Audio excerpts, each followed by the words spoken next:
How's it going, everybody? Texas Man here. I hope that you guys are all having a great day. If you guys would, please give this video a thumbs up if you guys do enjoy it. Subscribe, of course, if you guys have not already. Also, do me the biggest favor of all, make sure you guys hit the bell notification button so you guys don't miss out on future videos or streams here on the channel. And let's talk about the Acolyte Episode 8 finale of Season 1. Help me. In all seriousness, guys, ladies and gentlemen, boys and girls, I hope you're having an excellent day. Make sure you guys sub so you don't miss out on future content. Oh gosh, I don't want to do this, but you know what? I'm going to. I'm going to. Okay. Now, if you guys don't know, I've already talked about here on the channel the first 3 episodes. I did a separate video for the first 2, and then another one for episode 3. And then with episode 3, I decided, you know what, I'm not gonna watch anymore. And I haven't. I haven't watched episode 4, 5, 6, or 7. Okay? Haven't watched them. I have seen clips, I've heard what happens in them, and to me that saved me a lot of time. And to be honest, I don't know why, but yesterday I thought, you know what? Let's check out the finale. Let's see how they wrap everything up. Even though there's been a rumor that they're going to do a season 2 of this shit show, and considering a lot of garbage shows seem to be constantly being renewed, and then other great shows are getting shut down, it wouldn't surprise me if this dumpster fire of a show got renewed for a second season. But this episode I wish I didn't watch, because it was a waste of time. It boggles my mind still that this 8-episode show, which only needed to be like maybe 3 or 4 episodes, there's a lot of time wasted on absolute nothingness and just nonsense and political pushing of messaging in the show, instead of actually having a Star Wars plot with characters and locations that are fun and action sequences that are cool. This show cost millions, hundreds of millions of dollars, and it doesn't look like it. This show and this episode is not only a waste of time, but it's also a waste of money. Okay? I don't want to go too much into spoilers, even though there's really nothing spoiler to talk about. So Master Soul basically in this episode gets killed by his former apprentice because I don't want to just say reasons, but there are reasons as to why she kills Squid Game guy. So she finds out that Master Soul killed her mother, and so she kills Master Soul, and she gets turned into a Sith. I just and the whole time this is happening, they're trying to not only glorify and make a message that killing people is good and that being evil is actually good for you. So they're twisting the whole good and evil thing. They're trying to make everything a shade of gray. They're trying to make it where, you know, do whatever you want to. So it's pushing these very dangerous and very unhealthy human thinking into people's minds. I mean, this show doesn't have some sort of blockage against young minds. And so they are brainwashed. They're trying to brainwash a generation thinking murder is okay. They're trying to brainwash and make it where being evil and being the villain is cool and whatnot. That's what Disney is doing. Even if you cannot see it, they're secretly throwing that into the show. So, you know, the show is not meant for kids. Not only is it a disgrace and a dishonor against not only what George Lucas created as Star Wars, but it is also attacking the morality of the human essence and soul, body and mind, body and mind. It's telling and pushing dangerous messages in a Star Wars show of all things. Okay, like we would never have gotten this type of, push of these types of demonic messaging from George Lucas. Never.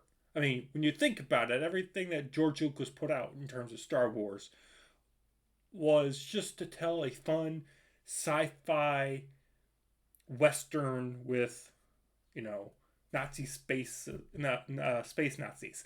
Okay, I just this episode really, they saved the worst for last. Okay, they really did. So Master Soul gets killed. They do this reveal. They do a bunch of reveals at the end. That basically the actual villain of the show that was pushing buttons and pulling all the strings was actually Darth Plagueis. So I like the Old Republic, but um, if that's the road they're going down, then I'm curious as to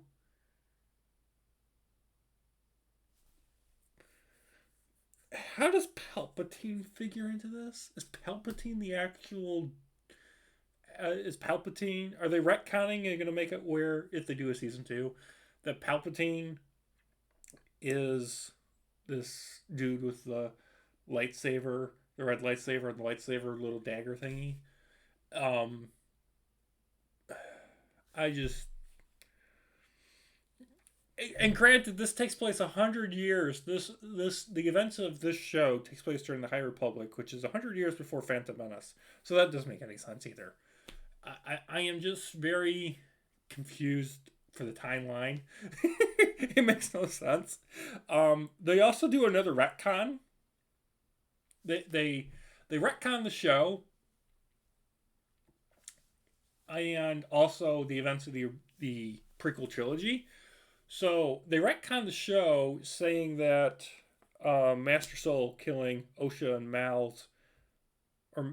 May's mother was a bad thing, even though she was trying to go into, wizard space magic smoke thing and try to kill them. Apparently, him doing that, Master Soul killing the mother, that was just way too manly of him. It was too masculinity of him, and he was a traitor. That was wrong of him to do. He was defending children. I'm sorry, but okay. And then another retcon that they do at the end is they reveal Yoda, and based on how he looks, it looks like Yoda's like 950 years old, which kind of makes me wonder, did he lie about his age in the prequel trilogy? I mean, how old can Yoda's species get before they just pass away from old age?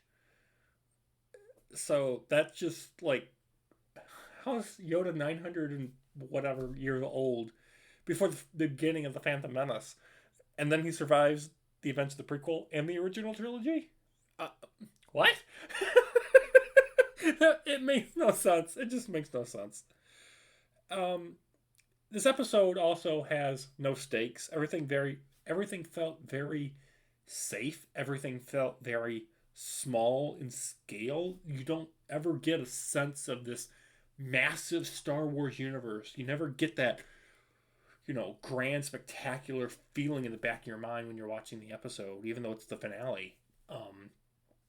There's no big, gigantical space battle. There's no cool lightsaber duel. The choreography, however you say that, it's just, the fight scenes are very safe. Everything's safe. Everything's Disneyfied safe, and and you can tell, you can feel it. it's not exciting. There's no excitement, yo. And I hate that.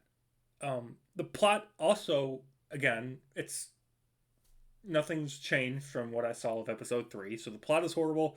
The acting is horrible. Guys, this episode and the entire show, from what I've seen for 4 out of 8 episodes, it's a waste of time. It was a waste of money, and it was just constantly trying to justify evil, especially in this episode. Especially in this episode, for sure. It was constantly trying to justify that doing and being evil is actually good. Don't be a good person with a good moral compass and able to distinguish between right and wrong. Just be evil. You know, they have cookies, they have brownies, enjoy them. Be on the evil side. Evil is awesome. And that's what this episode and what I feel as if, though, the entire show is trying to push. Along with a bunch of other things. And also trying to destroy what came before it. That was created by George Lucas. And, eventually the reins got taken over to Dave Filoni. This show by Leslie Headland and everyone else involved just proves they hate Star Wars and they hate men. And they hate straight white men. So, yeah. If a season 2 does end up happening, I will probably watch the very first episode to see if they've actually evolved and changed and gotten out of the fact that they're basically still living in the ages of the caveman and haven't realized what the hell a flip phone is. Because that's what this seems like. It seems like the people behind this show that were granted millions and hundreds of millions of dollars just do not understand the Star Wars fandom and what we want. We never wanted this show. We want things such as an Old Republic trilogy based on the games. A movie trilogy based on the Old Republic games would be phenomenal. You have already got the building blocks. You already have the plot and characters. Just make it into a movie. How hard is that? And when are we getting the Mandalorian film or Mandalorian season 4? Like, quit making and spending hundreds of millions of dollars of Disney's money making flops. Come up with something that we actually care about. Listen to the fandom. Or how about this? Hire some of the fans to actually write, direct, produce, act in the Star Wars projects. That's what, Star Trek used to do. I don't know if you guys know this, but Star Trek, during the time when Star Trek TNG, DS9, and Voyager was coming out, the studio would take applications for fans of the shows, and the fans of the shows would send to the studio scripts and plot ideas for certain episodes. And a lot of them actually became episodes of Star Trek, and some of the best ones that we've actually ever seen. Why doesn't Star Wars do that? Why doesn't Star Wars have some sort of mail system where big fans of the franchise can just send in their crazy ideas of what they think a good Star Wars film could be, or a Star Wars show could be? Listen to the fandom. Listen to the feedback of the pure fans. Not your 1% of that actually doesn't care and doesn't even know what Star Wars is. Listen to your fans. Listen to your fandom. You'll rake in the money. You'll rake in the cash. You'll get good scores. And people will love your company again. And Disney really needs a win. Disney isn't really making a lot of good stuff on their own. I mean, obviously things such as Inside Out 2 recently has smashed numbers at the box office. But that's not a Disney movie. That is a Pixar / Disney movie. Okay? When's the last time Disney themselves have put out a good show or movie? And everybody can be in agreement that it was really fun and really awesome. Avengers Endgame. 5 years ago. You can count it on one hand. Alright, I'm going to end the video here. Thank you for watching. Have an excellent day. And may the force be with you always. Bye, guys.